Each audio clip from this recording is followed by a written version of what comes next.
하나님께서 오늘 아침 우리에게 주시는 말씀 마태복음 6장 9절에서 13절, 누가복음 11장 1절에서 4절 말씀입니다. 마태복음 6장 9절, 그러므로 너희는 이렇게 기도하라. 하늘에 계신 우리 아버지여, 이름이 거룩히 여김을 받으시오며 나라가 임하시오며 뜻이 하늘에서 이루어진 것 같이 땅에서도 이루어지이다. 오늘 우리에게 일용할 양식을 주시옵고 우리가 우리에게 죄 지은 자를 사하여 준 것 같이 우리 죄를 사하여 주시옵고 우리를 시험에 들게 하지 마시옵고 다만 악에서 구하시옵소서. 나라와 권세와 영광이 아버지께 영원히 있사옵나이다. 아멘. 누가복음 11장입니다. 누가복음 11장 1절, 예수께서 한 곳에서 기도하시고 마치심에 제자 중 하나가 여짜오되 주여, 요한이 자기 제자들에게 기도를 가르친 것과 같이 우리에게도 가르쳐 주옵소서. 예수께서 이르시되 너희는 기도할 때 이렇게 하라. 아버지여, 이름이 거룩히 여김을 받으시오며 나라가 임하시오며 우리에게 날마다 일용할 양식을 주시옵고 우리가 우리에게 죄 지은 모든 사람을 용서하오니 우리 죄도 사하여 주시옵고 우리를 시험에 들게 하지 마시옵소서 하라. 아멘. 이것은 하나님의 말씀입니다. 하나님의 말씀은 능치 못함이 없습니다. 할렐루야.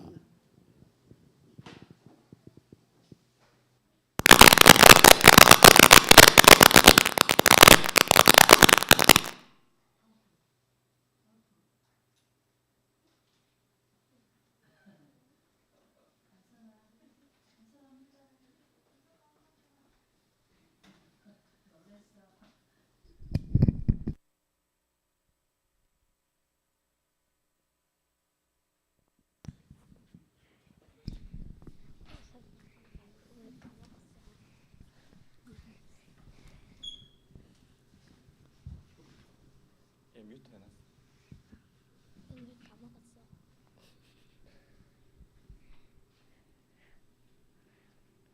뭐지?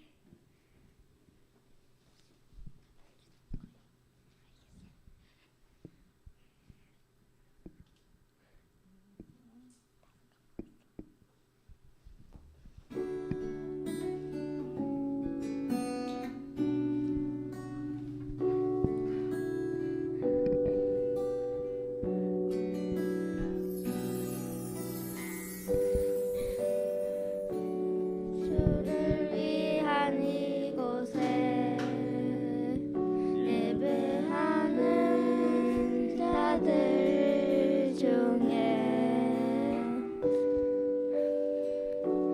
그가 찾는 이 없어 주님께서 슬퍼하시네. 주님이 찾으시는 그 한 사람, 그 예배자. 내가 그 사람 되길 간절히 주께 예배하네. 주내로 이곳에 서 있네. 주인제에 엎드려 절하네. 그 어느 것도 난 필요 없네. 주님만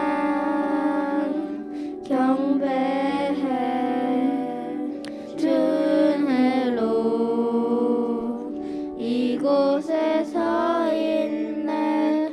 주임제에 엎드려 절하네. 그 어느 것도 난 필요 없네. 주님만 경배해.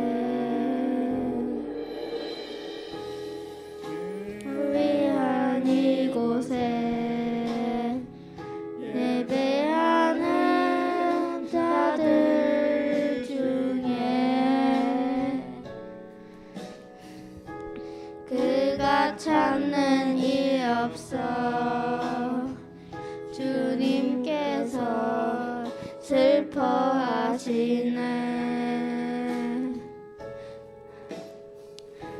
주님이 찾으시는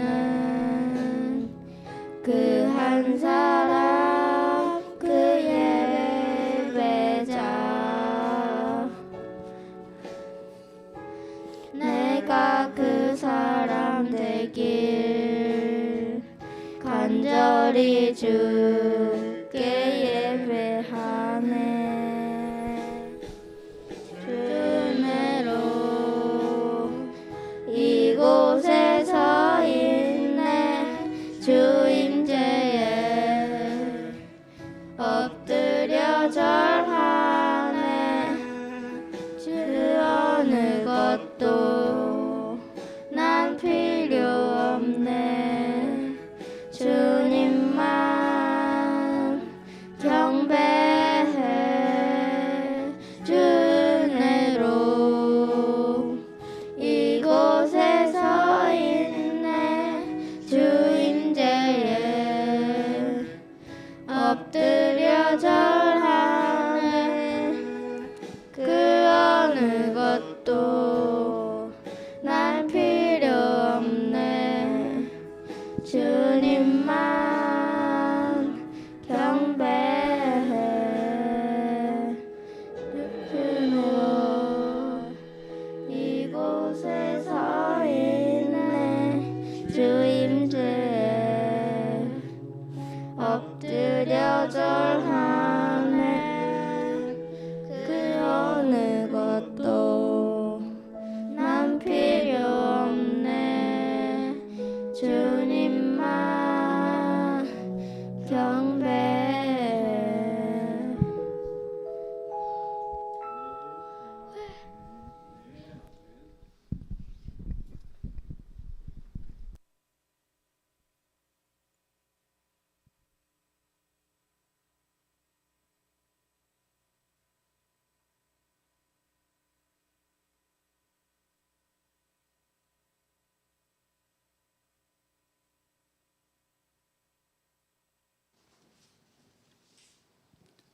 할렐루야. 오늘 우리 방송 시스템이 좀 무언가 어려움이 있습니다. 그래서 지금 여러분 보시다시피 지금 강대상이 있는 마이크를 사용할 수 없어서 제 무선 마이크를 쓰고 있는데 이걸 뮤트하는 게 가만히 생각하니까 내가 방법을 알고 있는데 모르는 사람처럼 행동을 해버렸습니다. 순간 당황했습니다. 여러분 소음이 많이 났습니다. 죄송하고요. 또 현장 상황을 보고 있는 성도들은 아이고 우리 목사님 실수하셨네 그러셨을 텐데 유튜브로 예배에 참석하는 분들 많이 놀라셨죠? 잡음이 꽤 큰 잡음이 났습니다. 우리 평생에 우리 영혼이 들어야 될 주님의 음성만이 아니고 온갖 잡음들이 들리는 삶을 사는데 걸러내고 들을 수 있는 지혜가, 영적 분별력이 우리 가운데 더 충만하기를 기대합니다. 하나님 감사합니다. 오늘 아침 저희는 다시 주님의 말씀 앞에 섭니다.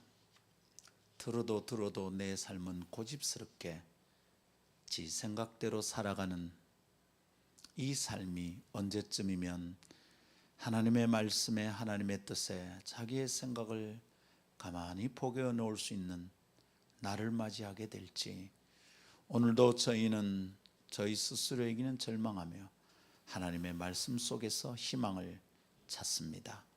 하나님 여기 오시옵소서. 오셔서 말씀하옵소서. 종들이 듣겠습니다. 이 겸손한 마음 주옵시고 마음을 낮추고 귀는 민감하게 열어서 주의 음성 듣기를 원합니다. 하나님의 말씀이 사람의 생각을 이기는 줄 믿습니다. 주님 제발 저희 교회 가운데 그런 일이 매일 일어나게 하옵시며 오늘 아침 이 예배 가운데 하나님의 말씀이 승리하는 놀라운 순간을 맞이하게 하옵소서. 주 예수님 이름으로 기도하옵나이다. 아멘. 할렐루야. 부교육자 시절 주일학교 유년부를 맡아 섬길 때 일입니다. 한 달에 한 주제를 가지고 연속 설교를 하곤 했었는데 그 달엔 기도였어요. 주제가 예배를 마치고 설교를 마치고 이제 반별로 흩어져서 설교 내용을 가지고 쉐마 학습하는 중이었습니다. 담당 사역자는 그때가 기회죠. 선생님들이 어떻게 하는지 살필 수 있는 기회입니다. 그렇게 반별 모임을 살피는 것은 담당 사역자의 책무 아니겠어요?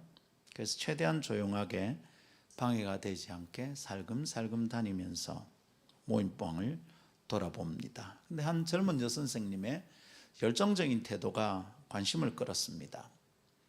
아마 그 암 예배에서 사역자가 설교한 내용으로 이제 아이들과 나누는 중인 거죠. 이 선생님이 이럽니다. 왼손으로는 코를 틀어 쥐어봐, 꽉 코를 잡아, 그리고 오른손으로는 입을 꽉 막어, 이렇게 아이들에게 시켰습니다. 멈추어서 제가 지켜보았습니다. 제대로 입과 코를 막지 않은 아이들을 때론 야단치기도 하면서 계속 거듭해서 무언가를 실험하고자 하는 것 같습니다. 생각해 보십시오, 여러분. 코와 입을 틀어막고 아이들이 얼마나 견디겠습니까? 아이들은 곧 불편을 호소하면서 손을 풀고 말았어요. 그 실험은 거기서 멈추었습니다. 선생님이 물었어요. 코와 입을 막고 못 견디겠니? 아이들이 대답했습니다. 뭐라고요? 숨이 막혀요. 죽겠어요. 어떤 애들은 막 오발을 합니다. 막 힘들다는 겁니다. 그러자 진지한 얼굴로 선생님이 말했습니다. 그렇지. 호흡을 멈추면, 코와 입을 막으면 숨을 쉴 수 없지. 그렇게 숨을 쉴 수 없으면 살 수가 없어. 죽어. 기도가 그런 것이야. 기도는 숨 쉬는 것과 같아. 기도를 하지 않으면 우리는 살 수가 없어. 그러니 얘들아, 우리 기도하자. 이러는 겁니다. 아주 효과적인 실험으로 보였습니다. 아주 괜찮은 가르침이었습니다. 반별 모임을 마치고 아이들을 보내고 돌아서는 그 선생님에게 제가 좀 짓궂게 장난을 쳤습니다. 장난스럽게 말했죠. 선생님, 왼손으로 코를 잡고 오른손으로 입을 막아 보세요. 숨을 못 쉬겠죠. 기도는 그런 것이에요. 어떻게 기도를 안 하고 사람이 살 수가 있을까요? 그 선생님 참 똑똑했어요. 똑똑한 선생님은 금방 말을 알아들었습니다. 얼굴이 발그레해져서 대답합니다. 알겠습니다. 기도하겠습니다. 금요기도회에 나오겠습니다. 그 시절 금요기도회 이후 교사기도회를 우리가 따로 모였었거든요. 그 모임에 빠지지 않겠다는 다짐이었습니다. 진짜 기도하겠다는 태도였죠. 여러분, 우리 그런 얘기 듣죠? 기도는 성도의 호흡이다. 흔히들 그리 이야기합니다. 호흡하듯 기도하는 것이 살아있는 그리스도인답게 살 수 있다는 경구일 겁니다. 기도하지 않으면 숨 막힐 것 같은 세상 속에서 그칠 것 같지 않게, 그치지 않고 몰려드는 일더미 속에서 제대로 숨 쉬며 살지 못한다는 은유일 겁니다. 그래서 쉬지 말고 기도하라고 바울은 데살로니가 교회를 향해 가르치기도 했을 것입니다. 그래서 여러분, 기도가 호흡이라면 우리 숨 쉬듯 기도하며 살아갑시다. 들숨으로 주여, 날숨으로 도우소서. 들숨으로 주님, 날숨으로 사랑합니다. 들숨으로 하나님, 날숨으로 아버지. 이러면서 살아가야 하는 것이 그리스도인의 정상적인 삶이겠습니다. 할렐루야. 그런데 묻습니다. 정말로 우리가 호흡을 가다듬고 내 숨길을 지켜내듯 숨쉬며 살고 있습니까? 우리는 우리 코가 막히고 입이 막히면 죽을 듯이 발악을 합니다. 근데 여러분, 우리의 영적 호흡이 막히고 내 영혼의 숨길이 막힐 때 우리는 어떻게 합니까? 내 영혼의 숨길을 지켜내듯 기도하고 있습니까? 기도가 말입니다. 성도의 호흡이란 말이 사실이라면 우리는 지금 제대로 숨쉬며 살고 있지 못하는 것 같습니다. 기도를 놓치고 있다면 우리는 이미 그리스도인으로서의 생명을 상실하는 것인지도 모릅니다. 살고 있잖아요. 그래도 그래요? 그건 그저 시체 같은 몸뚱이만 굴리며 하루하루를 연명하고 있는 것인지도 모르겠습니다. 기도라는 말은 많은데 기도는 없습니다. 기도해야 되겠다는 생각은 많고 내적 요구는 충만한데 기도는 없습니다. 성도 여러분, 우리 언제 기도 시작할까요? 우리는 기도 언제 해야 합니까? 기도해야 된다, 기도해야 되는데 생각은 있는데 우리 언제 기도 시작하죠? 기도해야 되겠다. 지난 주일도 목사 설교를 듣고 돌아설 때 내가 기도하라고 주님이 말씀하시는 것 같아. 그런데 언제 기도합니까? 언제 기도를 시작합니까? 주님이 말씀하십니다. 너희가 기도할 때가 있다는 말이죠. 그죠, 여러분? 제자들은 예수님이 기도를 마치고 나올 때 주님 우리에게 기도를 가르쳐 주십시오. 그랬단 말이에요. 기도를 하시는 예수님을 다 보니까 자기들도 기도를 하는데 예수님의 기도가 좀 다른 거죠. 야, 이거 다른데 이분에게 기도를 배워야 되겠다. 그래서 기도를 가르쳐 주세요 라고 묻는 제자들에게 예수님이 시작한 말씀이 이거예요. 너희는 기도할 때에. 여러분, 이 구절을 가만히 묵상하는데 우리가 기도할 때가 있구나, 기도를 해야 될 때가 있고 기도할 때는 이런 때구나. 그런데 언제 기도하지? 언제 기도하는지 모르고 기도의 때를 놓치는, 사실은 기도하지 않고 살고 있는 우리에게 주님이 아주 조용하게 섬세하게 가르쳐 주시는 것 같습니다. 주님이 기도를 가르쳐 주시는데 주님께 배워야 될 기도, 제자들이 우리에게 기도를 좀 가르쳐 주세요. 주님은 좀 다른 것 같아요. 그렇게 물을 때 주님이 기도에 대해서 가르쳐 주시는데 그 첫 번 가르침이 뭐냐? 기도할 때를 분별하는 거예요. 언제 기도하냐고. 너희는 언제 기도 시작하냐는 거죠. 기도할 때를 분별하는 거예요. 기도할 때인데 아직은 내 혼자 버텨볼 수 있다. 위험하죠. 기도할 때인데 기도해도 별 소용없네 생각하고 있다면 매우 위험한 겁니다. 그래서 여러분, 주님이 우리에게 가르쳐 주시는 주 기도문, 주님의 기도의 방식, 주님의 기도의 패턴의 첫 번째는 언제 기도할 때인지 기도할 때를 분별하는 것인 줄 믿습니다. 성도 여러분, 이제 우리 기도합시다. 일상 속에서 기도가 사라진 지 오래된 묵은둥이들, 이 묵은둥이 그리스도인들은 이제 깨어날 때입니다. 기도할 때가 지금이라는 것을 깨달아야 되겠습니다. 입을 막고 있는 것이 무엇인지, 코를 틀어지고 있는 것이 무엇인지 살펴보고 숨 좀 쉬며 살아갑시다. 기도가 호흡이라면 이제 우리의 숨길을 좀 찾읍시다. 기도의 문을 열고 기도의 길을 틉시다. 그리고 숨을 제대로 쉬며 그리스도인답게 살아봅시다. 그래서 이 6월에는 주기도문 묵상을 시작합니다. 지난 시간에 이어 다음 세 가지를 묵상합니다. 기도할 때가 언제인지 어떻게 우리가 분별하느냐. 첫 번째, 기도할 때는 연약함을 깨달을 때입니다. 두 번째, 기도할 때는 언제입니까? 분별하면 의지할 곳을 찾을 때입니다. 세 번째, 기도할 때는 희망이 있을 때입니다. 이 세 가지 때가 기도할 때라는 분별이, 이 분별력이 우리 가운데 시작되기를 원합니다. 분별력이 없으니까 기도할 때인 줄을 모르는 거죠. 그냥 기도할 때 엉뚱한 짓을 하는 겁니다. 기도할 때인데 대출만 찾고 있는 거죠. 기도할 때인데 잡코리아만 뒤지고 있는 거죠. 기도할 때인데 상담만 받으러 다니는 겁니다. 다 나쁜 것 아닙니다. 필요할 때 대출을 효율적으로 받아야 되고 취직 정보 잘 뒤져야 합니다. 나에게 좋은 조언을 할 수 있는 상담자를 찾는 거 필요합니다. 그러나 우리의 참 분별력은 기도할 때가 언제인지를 분별하는 것인 줄 믿습니다. 첫 번째 따라합시다. 기도할 때는 연약함을 깨달을 때입니다. 너희는 기도할 때 주님이 기도할 때가 있다고 말씀하고 계세요. 그러면 우리는 기도할 때가 언제인지 분별해야 합니다. 이걸 분별하지 못하면 숨 막힌 채로 살아가는 거죠. 숨을 못 쉴 지경이에요. 그러면 얼른 기도할 때인 줄 알아야 되는데 그래도 기도하지 않습니다.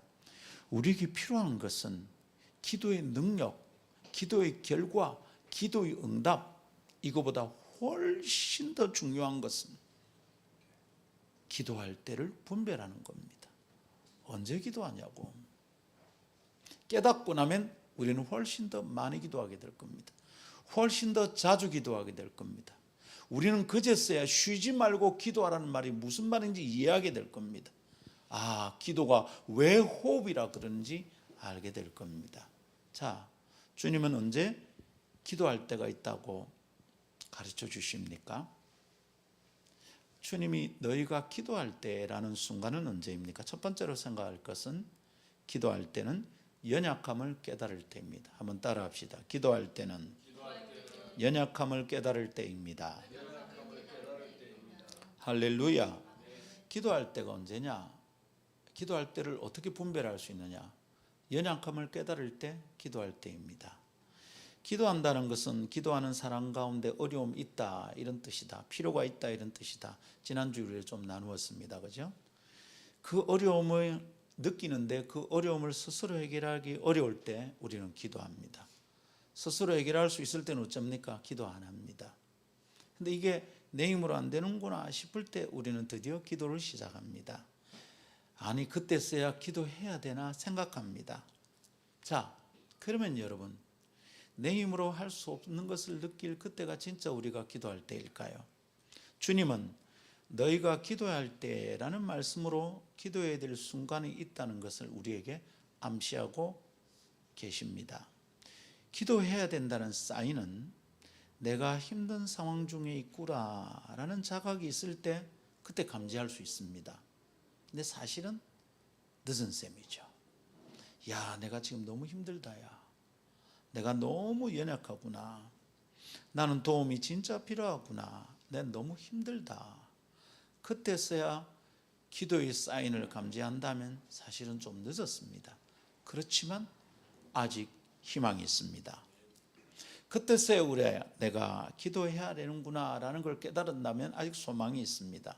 그러나 여러분, 사람이 어지간해서는 그래도 기도를 하지 않습니다. 왜냐하면 자신이 다른 사람의 도움을 필요도 하는 존재라는 것을 드러내는 것을 좋아하지 않기 때문입니다. 내가 약한 사람으로 보이지 않으려고 하는 거예요.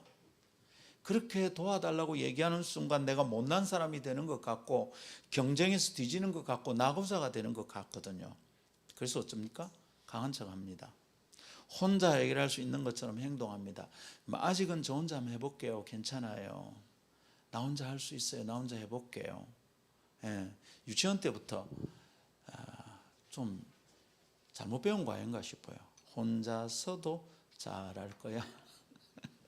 예, 그런 건 잘해야 돼요. 그죠? 뭐 이불 개고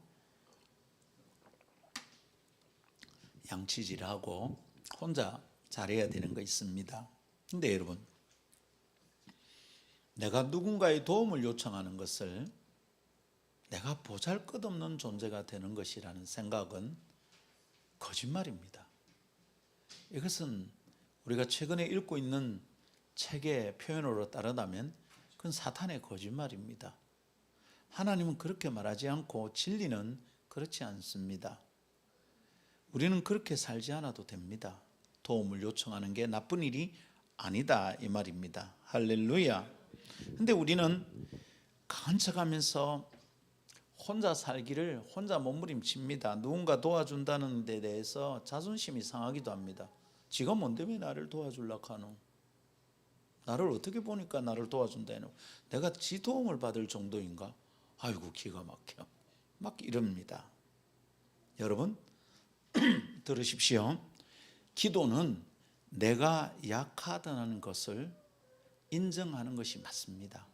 내가 기도한다는 것은 내가 약하다는 것을 인정하는 게 맞아요. 그렇지만 내가 약하다는 것을 인정하기 때문에 내가 약해지는 것은 아닙니다.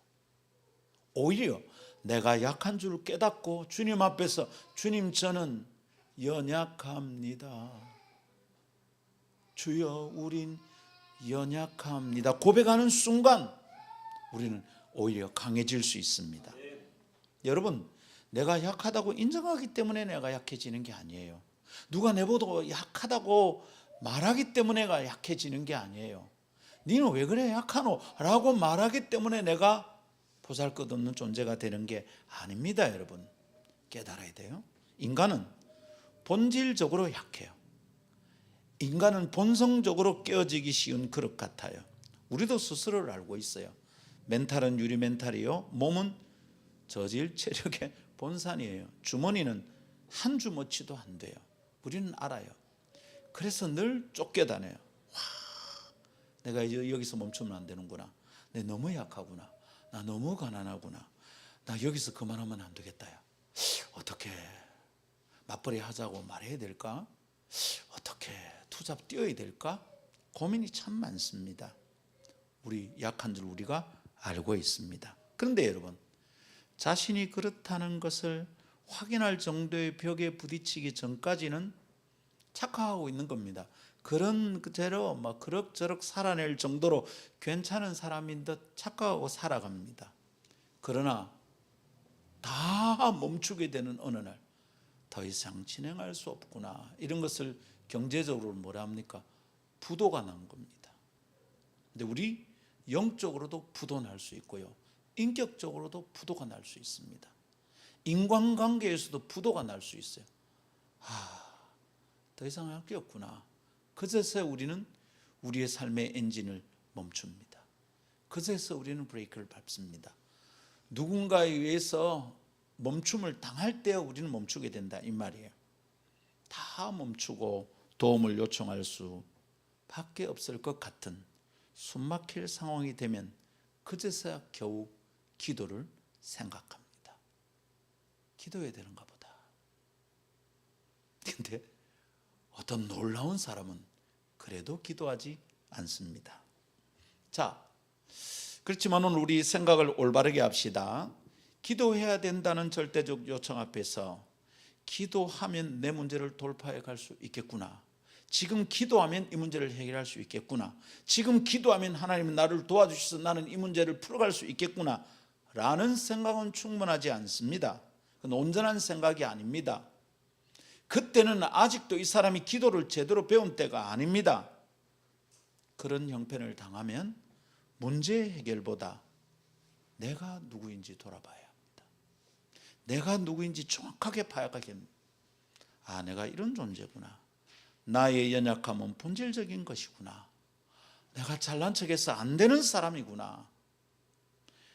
도움이 필요함을 확인하고 자신의 연약함을 인정하는 순간이 자신의 참 모습을 직면하는 순간입니다. 기적이 일어나는 시간입니다. 이게 나구나. 사람들 그거 못 깨닫고 삽니다. 가면을 쓰고 살고 있거든요. 심리학에서는 그렇게 사람이 쓰는 가면이 있다 이럽니다. 그것을 페르소나라고 그럽니다. 이것은 히라보입니다. 히라보, 헬라어입니다. 이전에는 지금처럼 분장술이 뛰어나지 않았잖아요. 그래서 연극을 하면 어떻게 되면 화가 났을 때는 화가 난 장면이 이래 화가 나게 꾸며진 가면을 써요. 슬플 때는 슬픈 가면을 써요. 요즘 어쩝니까? 분장을 하면 되죠. 화장을 하고 특수 분장을 하면 진짜처럼 보입니다. 이전에는 그냥 가면을 쓴 거죠. 하에타를 쓰면 사람이 항상 웃는 것처럼 보이죠, 그죠? 근데 그 가면을 헬라어로 뭐라 그러면 페르소나라고 그럽니다. 이 페르소나에서 페르소나 이제 영어로 음력을 하면 PERSONA입니다. 여러분 여기서 영어 뭐가 온 것 같죠? person이 왔습니다. 맞습니다. 인격적 퍼스널, 이게 다 페르소나에서 온 것입니다. 사람들이 이제 그래 가면을 쓰고 연극을 합니다. 배우가. 그런데 연극이 끝나면 어떻게 됩니까? 가면을 벗고 그 안에 있는 진짜 지의 얼굴로 살아야 합니다. 그런데 가면을 쓴 채 계속 살아간다고 생각해 보십시오. 행복할까요? 그 사람 참 자기를 만납니까? 큰일 날 시간입니다. 우리도 약한 척 하지 않으려고 센 척 하려고 가면을 쓰거든요. 연약함을 느끼는 순간에도 견디고 버텨보거든요. 이 가면인 줄 모릅니다. 여러분, 엉뚱한 일이 많이 일어납니다. 그런데 여러분, 내가 연약하구나, 도움이 필요하구나 라는 것을 깨닫는 순간, 기도가 필요하다는 걸 깨닫는 그 순간 기적이 일어나는 거죠. 뭐가요? 가면이 벗겨지고 이게 나구나, 자기의 참모습을 보게 됩니다. 거듭 말합니다. 기도한다는 것은 내가 약하다는 것을 인정하는 것이지만 내가 약하다는 것을 인정하기 때문에 내가 약해지는 게 아닙니다. 나는 본질적으로 연약한 존재입니다. 인간이 원래 그렇습니다. 그것을 깨달을 때 우리는 진짜 자기를 봅니다. 참 자아를 이해하게 됩니다. 사람이 사람다움을 진짜 이해하게 될 때 여러분, 신앙도 자라고 인격도 성숙해집니다. 그때 사람이 진짜 멋져집니다. 그것을 깨달을 때 우리는 나의 참 모습 앞에 섭니다. 그때 내가 안전해집니다. 그때 비로소 교만하지도 않고 비굴해지지도 않는 참 인간됨을 회복하게 되는 줄 믿습니다. 그러나 약한 모습을 보이지 않으려고 애를 쓰는 게 문제입니다. 그럼 어떻게 되죠? 기도를 안 해요. 좀해서 기도할 줄 모릅니다. 기도하지 않습니다. 기도하지 않는 사람의 중요한 특징이 있어요. 뭡니까? 계속 자기가 괜찮은 사람인 줄 알고 살아요. 강해 보이려고 애를 써요. 잘못했다 소리를 잘 안 해요. 자아 성찰이 항상 실패해요. 누가 충고를 하면 받아들이지를 못해요. 왜? 자기가 연약하다는 생각을 해본 적이 없으니까. 기도한다, 기도해야 된다, 그리고 기도하고 있는 사람은 알아요. 나는 연약한 게 맞아. 내가 강한 사람이 아니야. 기도하다 보면 거울을 보게 되거든요. 내가 누구인지 본다고요. 그래서 누가 충고하면 그렇구나, 받아들일 수 있어요. 잘못을 시인할 수 있어요. 근데 여러분, 기도하지 않는 사람은 끝까지 강한 척해요. 다른 방법을 찾아요. 끝까지 내가 할 수 있는 방법을 찾아요. 강해 보이는 가면을 벗지 않으려고 애를 써요. 그러다가 자기를 잃어버려요. 내가 누구인 줄 모르겠어요. 내가 뭐하고 있는 줄 모르겠어. 내 표정이 행복한지 아닌지를 모르겠어. 그러다가 어느 날 거울 앞에 서면 자기도 깜짝 놀라. 이게 나였어? 내가 이러고 살았어? 거울 볼 겨를도 없이 살거든. 가면이 자신인 줄 착각합니다. 어떤 사람은 그러다가 괴물이 되어 갑니다. 엉뚱하게 꼬이고 비틀어진 성품에 절망하면서도 기도의 자리로 나아가지 않습니다. 다른 사람을 통해서 자기를 자꾸 확인하려고 합니다. 내 괜찮나? 내 어떤데? 내 옷 어때? 내 얼굴 괜찮나? 심지어 목사도 여보 오늘 내 설교 괜찮았어? 기도의 자리로 나아가지 않습니다. 성도 여러분, 최근에 혹시 그런 묵상을 하게 될 기회가 있었습니까? 내가 정말 뭐지? 내가 뭐하고 있지? 혹시 그런 느낌, 그런 생각 때문에 잠 못 든 적이 있는지요? 주님이 지금 말씀하신 중인지도 모르겠습니다. 얘야, 네가 기도할 때구나. 얘들아, 너희가 이제야 기도할 때란다. 더 이상 지나가면 안 된다. 기도하자. 요청하고 계시다 싶습니다. 기도할 때를 분별하는 것이 기도에 대한 주님의 첫 번째 가르침인 것 같습니다. 너희는 기도해야 될 존재야, 이거죠. 굳이 설명한다면 우리는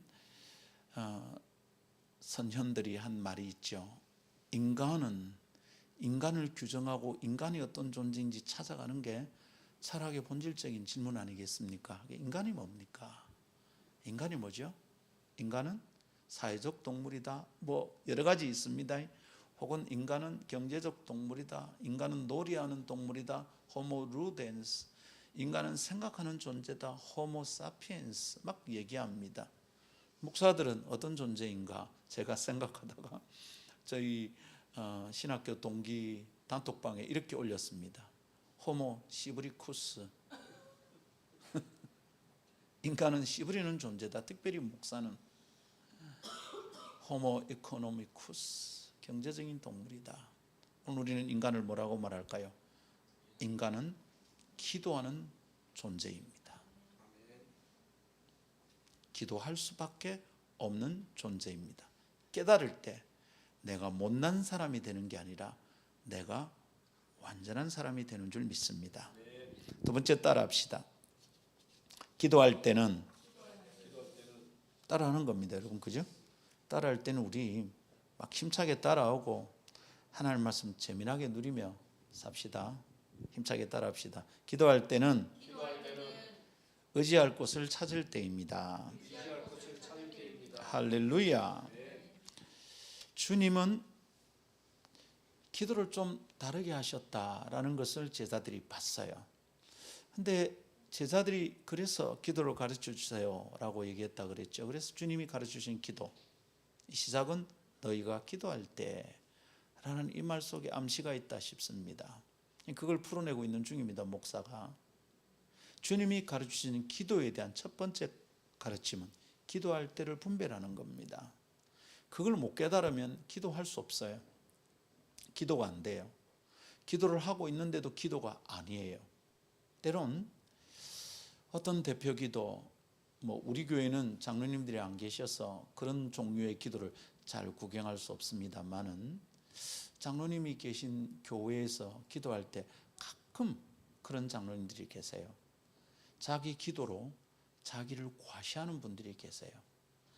기도가 무엇인지, 기도할 때가 언제인지 분별을 못하는 거예요. 기도를 통해서 자신의 연약함이 어떻게 드러나야 되는지, 내가 연약함을 깨달을 때 기도할 수 있다는 걸 잘 모르는 것 같아. 제가 아는 어떤 장로님은 있었던 교회에 기도를 어떻게 마무리하면 이렇게 기도를 합니다. 여러분 잘 들어보십시오. 이번의 기도가 도대체 뭘 드러내고자 하는지 이럽니다. 성부 하나님 앞에서 성령 하나님의 도우심을 받아 성자 예수님의 이름으로 기도하옵나이다. 여러분 뭔가 흉내내고 있는 것 같지 않습니까? 뭐 흉내냅니까? 목사님의 축도. 그러니까 이 장로는 목사와 맞먹을 수 있다, 이걸 드러내는 거예요. 기도할 때마다 느껴요. 제가 첫 번 그분이 기도하실 때 눈을 뜨고 쳐다봤습니다. 저분 뭐 하시나? 기도할 때는 나의 연약함을 깨달을 때라는 것을 몰라. 그분은 진짜 기도를 안 하시는 것 같아. 목사와 맞먹을 정도의 괜찮은 사람인데 뭔 기도가 필요해요? 기도는 연약할 때 하는 거예요. 두 번째 기도할 때를 분별할 때, 우리는 언제 기도할 때를 분별합니까? 의지할 곳을 찾을 때입니다. 한번 따라합시다. 기도할 때는 의지할 곳을 찾을 때입니다. 할렐루야. 우리는 언제가 기도의 때라고 분별해야 될까요? 깨닫고 나면 우리는 훨씬 더 많이 기도하게 될 겁니다. 연약할 때 기도하는구나. 아, 그게 내가 못난 사람이라는 게 아니구나. 깨달으면 훨씬 더 많이 기도할 겁니다. 두 번째로 의지할 곳을 찾을 때가 기도할 때다. 그러면 우리 또 훨씬 많이 기도하게 될 겁니다. 기도 언제 하는가? 내가 의지할 만한 자원이 동이 났을 때이죠. 이런 묵상을 나누자니 생각나는 장로님 한 분이 있습니다. 그분의 말이 기억나요. 사업을 하시는데 사업이 좀 힘들어요. 근데 그 당시에 한국에서 제일 좋은 차를 타고 다니셨어요. 제가 은근히 말했습니다. 장로님, 차를 좀 싼 거를 바꾸고 그래야 하는 게 사업이 어려울 때 해야 될 일 아닐까요? 그런데 이분이 이럽니다. 참 점잖은 분입니다. 참 귀한 신앙을 가진 분이에요. 목사님, 사업이 좀 힘들어졌다고 차를 바꾸거나 회사를 축소하거나 사무실을 옮기거나 이런 거 어렵습니다. 그분의 본사가 해운대 해안가에 있는 그 건물에 있었거든요. 공장은 따로 있지만 옮기고 뭐 좀 싼 데로 해야 안 되겠습니까? 그게 어렵대요. 그러면 소문이 금방 난대요. 저 사장이 사업이 어려워지네, 저 회사가 부도날지도 모른다네, 야 도움을 요청할지도 모른대, 그 빌려주다가 큰일 난대, 소문이 난다는 거예요. 급한 돈이 안 돌아간대요. 그럴 때는 오히려 관공서에 찾아가도 도움을 안 준대. 허름한 차를 타고 오면 도움을 요청하면 사람들이 도와주지 않는다니, 그래서 힘들어도 힘든 때를 못 낸다는 말이었어요. 그럼 누구한테 의지하지? 평소에 서로 관계를 맺던 사람은 어떻게 되지? 여러분, 그런 경우들이 있어요. 그죠? 내가 힘들어하면, 힘든 티를 내면 오히려 나를 도와줄 사람들이 사라지는 것 같아. 그래서 여러분, 진짜로 어려울 때 의지할 곳이 오히려 없어지는 거예요. 그래서 어쩝니까? 약한 티를 안 내는 거지. 차를 싼 거를 못 하는 거야. 사무실을 허름한 데로 옮길 수가 없어. 예배당을 더 좁혀서 옮길 수가 없어. 그러면 누가 찾아오냐고, 이 학고방 같은 예배당에. 그래서 사람들은 점점 큰 예배당을 화려빛과 번쩍하게 짓는가 봐요. 여러분, 그렇게 막히고 다쳐서 의지할 곳이 사라지고 도움을 줄 만한 사람들이 끊어지면, 막막해지면 우리 어쩝니까? 그때 기도합니다. 아, 이제 기도할 때인가 보다 깨닫습니다. 아까도 말했죠? 그때라도 깨달으면 참 다행입니다. 그러나 어떻다고요? 늦었어요. 벌써 기도했어야 돼요. 그때야 비로소 기도를 생각합니다. 이미 늦었지만 그래도 깨달음이 희망입니다. 여러분, 그렇다면 내가 지금 기도한다는 것은 내가 하나님을 의지한다는 신앙 고백의 한 모습입니다. 하나님이 살아계십니다. 하나님은 전능하십니다. 말로 믿는데 실제로 기도하지 않는다면 이 사람이 하나님을 의지할 만큼 전능하시다고 믿고 있다는 증거가 어디 있을까요? 내가 기도를 시작하는 것은 내가 의지할 곳이 필요할 때입니다. 그때 하나님을 의지하는 것이 기도입니다. 내가 참으로 하나님을 믿고 신뢰한다면 그때서야 기도하게 됩니다. 다른 의지할 곳을 찾아다니다 창피를 당하고 상처를 입기도 하지만 우리가 하나님께 나아가서 주님을 의지하면 힘을 얻습니다. 위로를 받습니다. 큰 평안을 누리게 되는 줄 믿습니다. 할렐루야. 주님은 기도할 때를 분별하는 것, 이것에 대한 가르침을, 기도에 대한 가르침 첫 번째로 말씀하고 계신 것 같아요. 너희가 기도할 때에. 자, 그러면 우리는 언제쯤 되면 내가 기도할 때라는 것을 깨달을 수 있을까요? 언제입니까? 내가 도움이 필요해서 의지할 곳을 찾아서 이곳저곳을 기웃거릴 때입니다. 오늘 누구하고 밥 먹자 할까 싶을 때입니다. 누구한테 전화 한 통 할까 싶을 때입니다. 목사님한테 내 이야기를 좀 다 꺼내볼까 싶은 마음이 들 때입니다. 그럴 때 목사 얼른 찾아오시고, 목사님 밥 한 끼 하십시다, 밥 한번 사주세요, 그렇게 얘기하면 됩니다. 장민 형제, 그죠? 어떻게 이 자취하는 청년이 목사한테 밥 한 끼 사다 달 소리를 스스로 안 해요? 괜찮다고. 근데 여러분, 그럴 때는 찾아갈 사람이 있으면 참 행복하고, 그럴 때면 목사를 얼른 찾아오세요. 이 사람 저 사람 찾아가서 내 마음을 좀 토해놓고 싶을 그때 찾아오세요. 그런데 그때 얼른 알아야 됩니다. 뭐라고요? 지금 내가 기도할 때구나. 기도할 때를 그렇게 분별할 수 있습니다. 물론 우리는 좋은 사람들과 좋은 관계를 유지해야 합니다. 찾아가고 만나고 함께하면 참 힘을 얻습니다. 오늘 우리가 읽고 있는 책 가운데도 그런 지침이 있습니다. 그죠? 우리는 공동체 안에 힘을 얻습니다. 그럴 때 신앙을 위해 싸우고 성숙할 수 있는 기회를 얻습니다. 공동체는 그래서 디딤돌 같은 것입니다. 그래서 공동체가 걸림돌이 되면 안 됩니다. 교회 와서 시험 들고 자빠지게 되면 안 됩니다. 교회 와서 괜히 지적당하고 가르침 받는 것으로 끝나면 안 됩니다.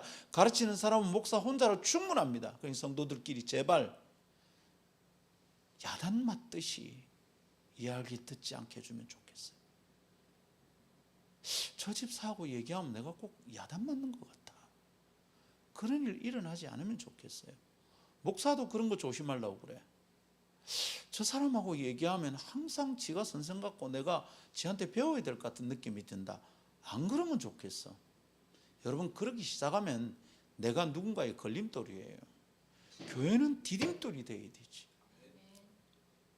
여러분, 우리 좋은 사람들과 좋은 관계를 유지합시다. 우리 교회는 그런 사람들이 모이고 그런 사람으로 변화되기를 원해요. 근데 여러분, 그런 관계 안에서 우리는 은혜의 통로를 경험하기도 하고 거기서 신앙이 자라기도 하고 힘을 얻습니다. 포기하지 않고 다시 일어설 수도 있고 함께 희망을 심을 수도 있고, 그러면 네 포기하지 말고 내하고 같이 매일 저녁에 주음으로 기도하자, 이럴 수도 있습니다. 그렇지만 그런 필요를 느낄 때마다, 누구를 의지해야 되고 누가 필요한 때를 느낄 때마다 분별해야 됩니다. 나는 원래적으로 기도해야 될 사람이구나. 내가 이제야 기도를 느끼는구나. 기도가 고프구나. 깨달을 수 있기를 원합니다. 주님은 언제 우리에게 기도할 때가 있다고 가르쳐 주십니까? 주님이 항상 규칙적으로 기도했거든요. 오늘 장민 형제가 기도하는데 지난주 말씀을 딱 붙들고 한 주간을 살았구나, 이게 느껴지는 기도를 합니다. 그죠? 참 좋았어요. 기도 그렇게 하는 건 맞아요. 여러분, 주님도 기도하셨잖아. 주님이 수시로 기도했고 규칙적으로 기도했어요. 매일 아침 사람 만나기 전에 기도부터 먼저 했어. 뭐 때문에 저렇게 하시나? 주님이 뭐가 필요합니까? 주님은 하나님 아버지와의 관계가 필요한 거죠. 하나님을 의지하고 살아가는 게 필요한 거죠. 그래서 여러분, 우리가 깨달아야 합니다. 의지할 곳을 찾게 될 때 그때가 기도할 때고요. 사람의 위로가 필요할 때 그때가 하나님을 깊이 만날 때라는 것을 분별해야 되겠습니다. 그때가 되면 하나님과 내가 이전과 다른 방식으로 관계를 맺을 때입니다. 신앙이 깊어질 때입니다. 하나님을 더 깊이 체험할 때입니다. 다른 차원으로 영적인 성장을 해야 될 때이고 할 수 있는 기회가 내게 주어진 겁니다. 그러니까 답답해서 징징거릴 필요 없습니다. 이제 하나님을 더 깊이 만날 때이구나. 그렇게 하나님을 의지할 때 우리는 다른 영혼의 소유자로 자라는 줄 믿으시기를 원합니다. 할렐루야. 여러분, 이렇게 우리가 기도하기 시작하면 주님께 내 삶을 의탁하고, 그럴 때 내 영혼은 안전함을 느낍니다. 내 영혼에, 내 존재 안에, 내 삶 안에 샬롬이 임하는 거예요. 주님을 의지하는 것이 가장 안전하기 때문입니다. 그렇게 주님을 의지하는 사람, 주님을 의지하는 방법을 아는 사람들, 주님과 깊은 관계에 있는 가운데 있는 사람들이 안전한 사람들이에요. 그런 안전한 사람들끼리 서로 나누고 의지하면 그때 그 공동체는 아주 안전한 공동체가 됩니다. Sane society, 건강한 사회가 되는 거예요. 건강한 공동체가 이루어지는 겁니다. 에리 프롬이 일찍이 얘기했던 Sane society. 근데 insane people, 건강하지 않은 사람들과 만나면 insane society가 벌어지는 거죠. 건강하지 않은 사회가 돼요. 근데 건강한 사람들, 안전한 사람들, safe people, sane person들 만나서 교제하기 시작하면, 서로 의지하면 sane society, 건강한 공동체가 이루어지는 줄 믿습니다. 아름다운 교회, 그래서 기도합시다. 기도하면 점점 주님을 깊이 의지하고 주님 안에서 안전함을 배우고 경험하고 나면 내가 불안하지 않죠. 사람을 못 믿어서 전전긍긍할 필요 없죠.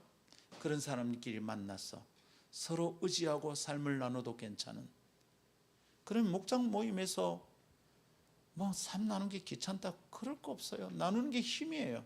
목장 모임이 점점 부흥하게 될 줄 믿습니다. 기도할 때 의지할 곳을 찾을 때입니다. 주님이 분별하도록 우리를 이끄시는 줄 믿습니다. 마지막 세 번째 따라합시다. 기도할 때는 희망이 있을 때입니다. 기도할 때는 희망이 있을 때입니다. 목사님, 기도할 때는 연약할 때라 그랬잖아요. 의지할 곳을 찾을 때라 그랬잖아요. 지칠 때, 힘들 때 아닙니까? 희망이 없을 때 아닙니까? 마지막 순간처럼 아버지 기도하고 나가는데 무슨 희망이 있습니까? 여러분, 기도할 수 있다는 것이 희망입니다.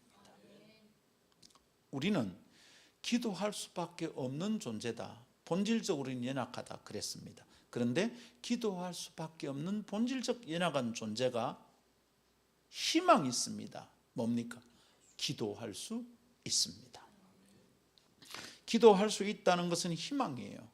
모든 계획이 산산조각이 나고 내 연약함의 바닥이 드러날 때, 그래서 아무것도 할 수 없고 아무것도 가진 것이 없다는 것을 스스로 깨달을 때, 그럴 때 어쩝니까? 사람들은 희망의 손을 놓아버립니다. 끈을 놓아버립니다. 아, 끝났구나. 내가 할 수 있는 게 아무것도 없구나. 그래서 사람들은 빌딩에서 날기도 하고 안타까운 일들이 벌어집니다. 아무것도 할 게 없다는 거죠. 아무것도 할 수 없어. 근데 기억하십시오. 그래도 우리는 기도할 수 있습니다. 주님이 너희는 기도할 때라고 말씀하실 때 우리가 기도할 때를 분별하라고 얘기하시는 것 같아요. 언제 기도합니까? 희망이 끝났다 싶을 때 기도하는 거예요. 그때도 우리는 희망이 남아있다니까요. 나는 이제 아무 할 게 없구나 싶을 때 여러분, 우리는 기도할 수 있습니다. 사람들은 그때 어떻게 합니까? 포기합니다. 그리스도인들도 포기합니다. 심지어 기도하는 것조차 포기합니다. 여러분, 기도하는 것조차 포기하면 남은 게 무엇입니까? 기도하는 걸 포기하는 것은 하나님께 도움을 요청하는 걸 포기하는 겁니다. 하나님의 전능하시다는 걸 믿고 살아가는 것을 포기하는 겁니다. 하나님을 놓고도 살 수 있는 그리스도인이 세상에 어디 있단 말입니까? 기도하기를 포기합니다. 이것은 원수 마귀의 전략입니다. 희망이 없다고 속삭입니다. 거짓말합니다. 기도하는 것조차 포기하게 만듭니다. 기도해봐도 별일 없던데 뭐 기도한다고 별일 있나? 매주일 예배한다고 별 거 있더나? 11조 한다고 뭐가 나아지대? 사람들은 자꾸 희망을 선택하는 것을 포기하게 됩니다. 이게 대적의 계략입니다. 원수 마귀가 우리에게 뿌려놓는 가라지입니다. 우리는 어찌해야 됩니까? 포기하지 않아도 됩니다. 희망을 잃지 않아도 됩니다. 왜요? 우리는 기도할 수밖에 없을 만큼 찌질맞은 상황이지만 우리는 기도할 수 있는 존재이기 때문입니다. 그래서 여러분, 기도한다는 것은 기도할 수 있다는 희망이고 또한 그것은 기도할 수 있는 특권임을 깨닫기를 원합니다. 주님이 제자들에게 말씀했어요. 지금까지 너희는 내 이름으로 아무것도 구하지 아니했으나 구하라. 그래야면 우리가 기도 응답이 있다는 겁니다. 할렐루야. 어느 순간 기도할 특권이 주어졌답니다. 여러분, 믿습니까? 기도할 수 있다는 희망은 내가 기도할 수밖에 없을 만큼 연약하구나 라는 처참한 고백이 아니라 기도할 수 있다는 희망이고 기도할 수 있다는 특권임을 믿습니다. 누가 이제 이렇게 묻는다고 생각해 보세요.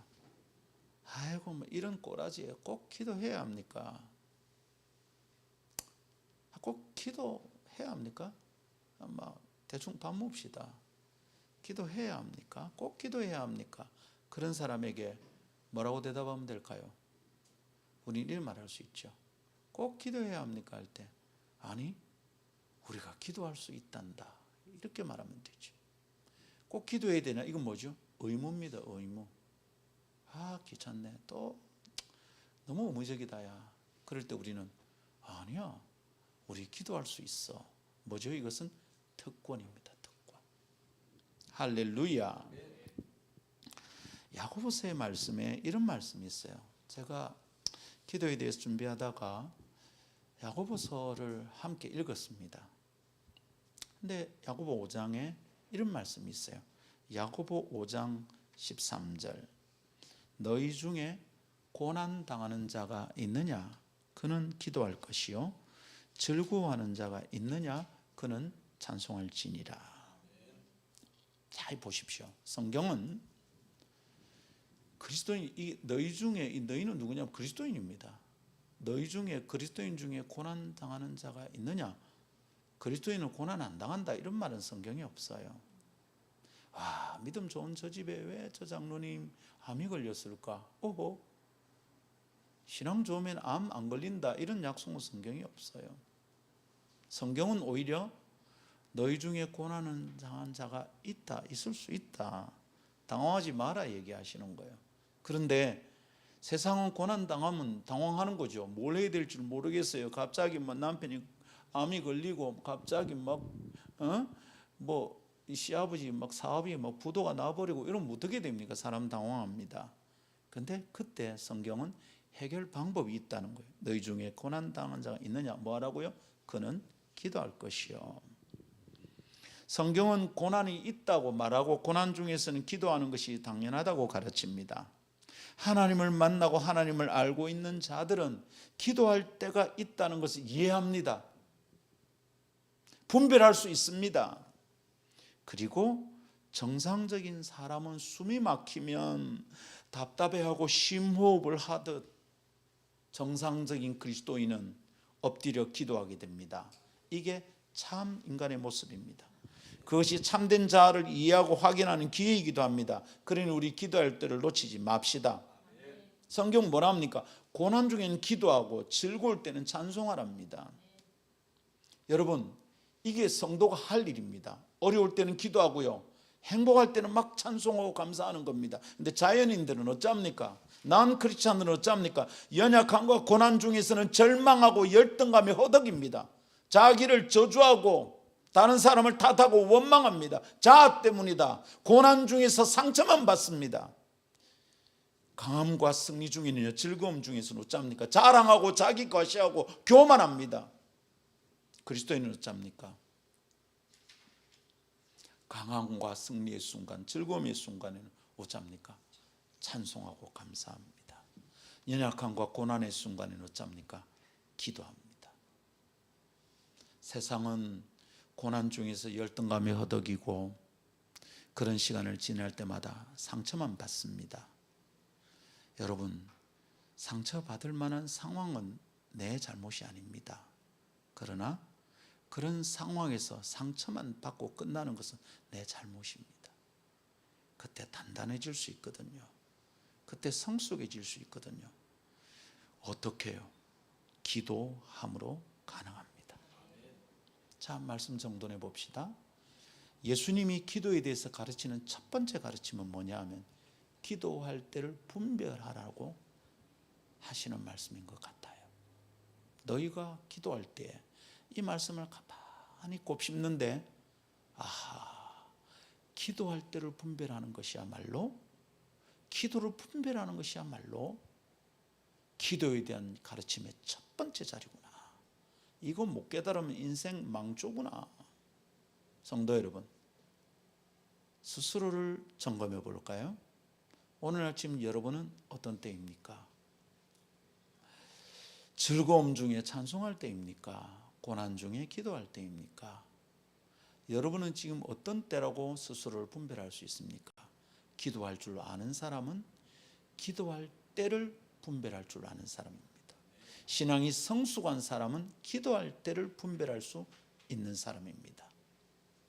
이번 한 주간 이 말씀 붙들고 내 삶을 돌아보고 분별하며 기도할 때를 놓치지 않고 더 많이 기도하고 더 자주 기도하고, 기도한다는 생각이 아니라 실제로 무릎 꿇어 기도하는 새로운 삶이 열기를 바랍니다. 희망을 포기하지 말고 기도함으로 희망을 심는 성도들이 됩시다. 찬송하겠습니다.